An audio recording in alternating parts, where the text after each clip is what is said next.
May gabi. Good evening. Today is the first Sunday in Lent. We are now in a new season, a new calendar of our church.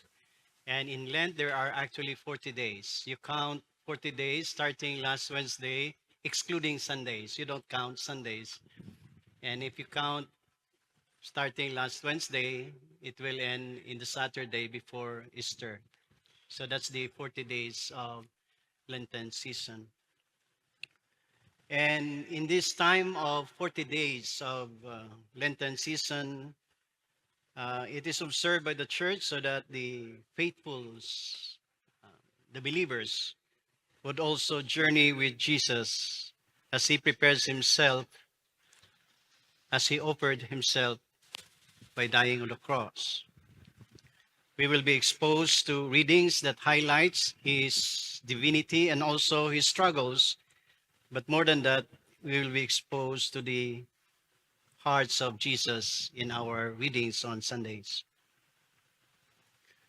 As believers, we recognize Jesus as the sacrificial lamb, okay? The ultimate sacrifice. He became our Savior when He died for our sins. And He is the ultimate sacrifice foretold in the Scriptures. In the Old Testament, there are a lot of rituals, and one of that ritual is the rituals of atonement, where the people who would come would be would have this ritual before them, and it would make them believe or have that understanding that they are cleansed and forgiven by their God through the rituals performed in the temple. We Christians, on the other hand, don't have those rituals anymore, but we have our own rituals based on what we believe.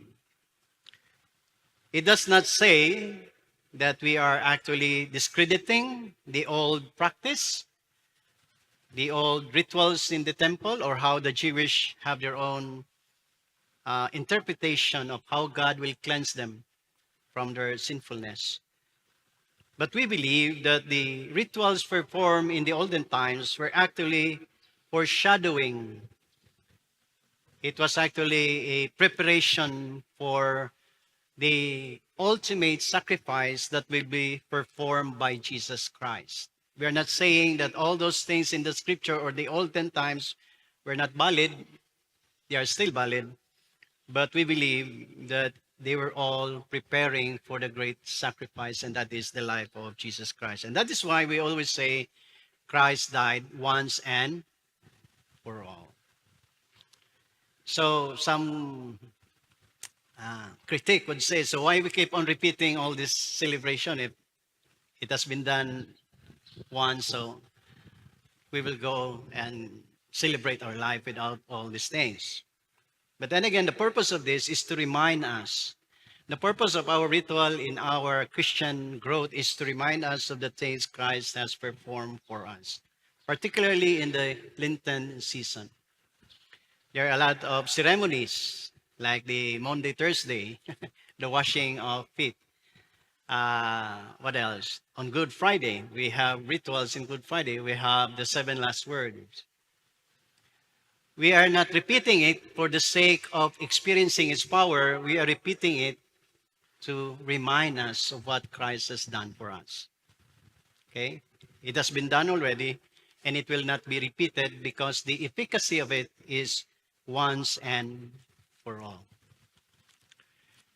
In particular, for tonight's meditation, our text is giving us the story after Jesus' baptism. According to the text, it was actually the Spirit who led him in the wilderness to be tempted.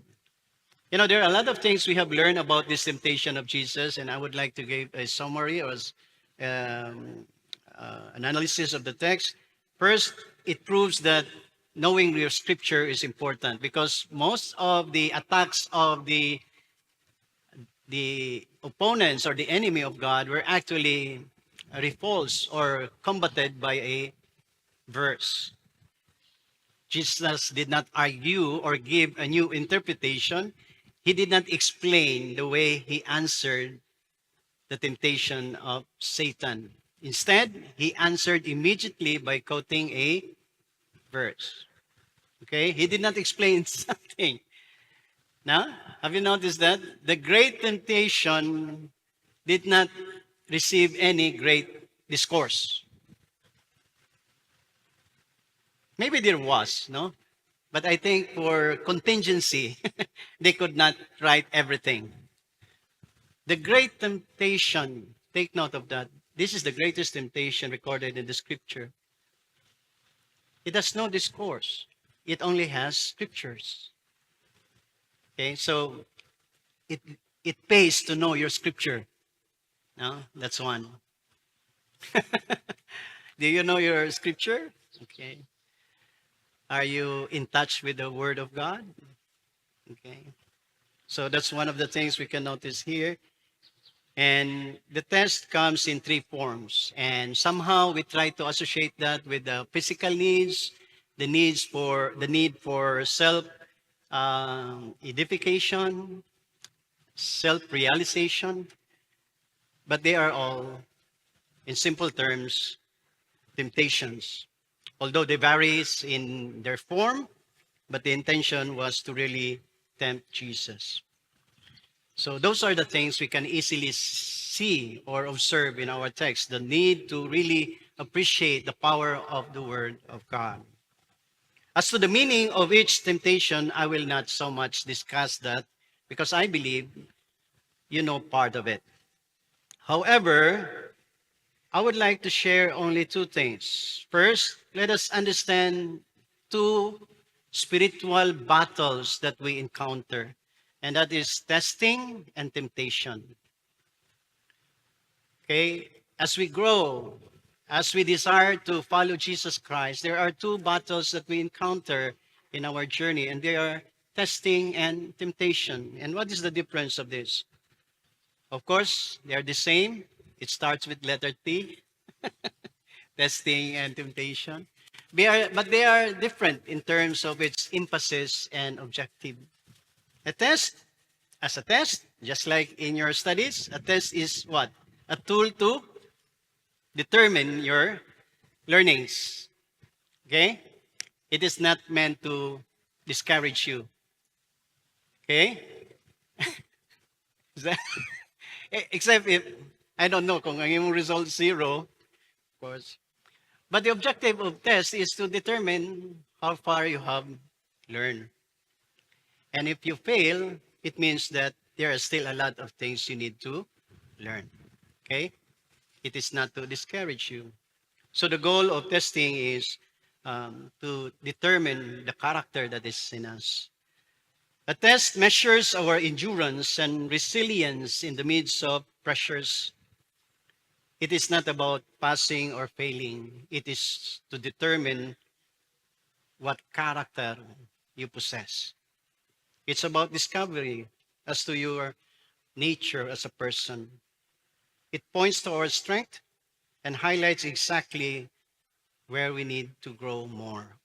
Because we are always changing, we're always growing. So the testing that comes to us in terms of trials, problems in life, difficulties, those are parts of the testing experience. Think of it like a stress test in mechanics or engineering. An object is subjected to intense pressure not to destroy the material, but to determine its limits. That's what we call stress test. The goal of that is to categorize certain materials as to their uh, amount of pressures that they can endure. The higher the rating, the better the material. It reveals the quality of the metal. And when we are tested, if we apply that in our lives, the purpose is to determine the quality of our personality. Lent is a season of stress testing also. We are tested in terms of our relationship. If we really love God and we love to be connected with God, it will test us regarding our activities. Do you spend time in your reflection? Do you spend time for reading, especially in this season of Lent? So that's one way of determining if we indeed really love God. We will be tested. Temptation, on the other hand, I believe, is an external projection of what lies within one's heart. The beginning of temptation is not the outward experience of things. The most simple illustration we can use about temptation is that kung naay kwarta, matintal ka pagkawan. But actually, it's not the money. It's what's inside. Because if you don't value the money, regardless of the amount, you will not be tempted. Test is about your character, but temptation is actually a self-projection of what's already in your heart. The tempter's role, therefore, is to present specific scenarios to entice our hidden desires to surface. Simple ra yan, trabaho. Okay? He will present a scenario so that the things that is secretly kept in our hearts will be exposed. This mechanics is explained in James 1:13 to 15, when it says, James 1:13 to 15, it says, when tempted, no one should say, God is tempting me, because God cannot be tempted by evil. God cannot be tempted by evil. So the question is, why the Spirit led Jesus to be tempted if Jesus is God? That's another thing. But the scripture says God cannot be tempted, nor God tempt anyone. But each person is tempted when they are dragged away by their own evil desire and they are enticed. Temptation has its root in us. When you are tempted to be arrogant and proud, it is not because there is a reason for it. It's not because the scenario is creating it. It's because it's what's really inside your heart. So in this journey, as we reflect on the temptation of Jesus, it was not about the power of Jesus that was tested here. It was actually to determine if indeed what's in Jesus' heart is indeed in line with God's. Let us remember that Jesus was both man and God. And Jesus was embarking on a mission higher and more noble than any person has taken or assumed. He was to be the Savior of the world. He was to be the sacrifice that would cleanse all people from their sinfulness. A task nobody, no saints, no priests, nor pastors in that matter could ever perform. The question is, was really Jesus, the man in him, is really attuned to the purpose of God? Because God cannot be tempted. You cannot tempt the one who creates all things, according to the text. So the goal was something else, to determine what's really in the heart of Jesus. The presentation of the scheme by Satan was actually to entice what's really inside of Jesus. You know, there's a movie about the last temptation. Are you aware of this movie entitled The Last Temptation? I think Pastor Pia knows this movie. It was played by William Defoe. Okay? The Last Temptation, an Italian director and writer, presented an idea. What if Jesus was having a struggle? Diba? He prayed in Gethsemane. Remember the story? But I'm getting ahead on the Holy Week. But he presented a beautiful scenario. What if Jesus was really tempted to vacate or escape from the plan and choose to live a normal life? What would happen? Okay? And he titled this film, The Last Temptation. What was really in the heart of Jesus? We can think of good things. We are capable of that. All of us here desires to do good things on others. but what's really the motivation behind it? And this brings us to the second point that I would like to emphasize. The temptation in the wilderness was actually an attack on the self, not on the things Jesus would do, but on the things Jesus understand who he was. It was a subtle invasion for Jesus to become something that he was never intended to be. The temptation was actually trying to distract him from his true identity and his mission. It is also um, it is also good to note that the Old Testament reading for this Sunday, Genesis 3, tells us about the origin of sin. We are all aware of this, di ba? What's the origin of sin? Sin did not actually, it was not part of God's plan. It entered into the creation because of a question. It was not introduced as as something that is new. It starts from themselves. It was a question about their own understanding. When Eve, the serpent didn't just offer something, it was actually presenting what was already given to them. When Eve was confronted about it, he confirmed that they were told not to eat because they would die. And Satan altered that command. He said, "You will not die, you will become like God." The goal to become. You know. And becoming has something to do with your understanding as who you are. Christianity is not an idea. Christianity is not just dogmas. Christianity is the path of becoming like Christ.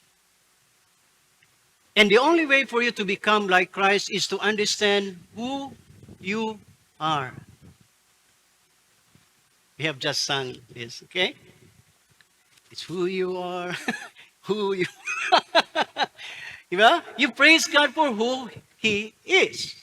Because who God is reflects the character of God.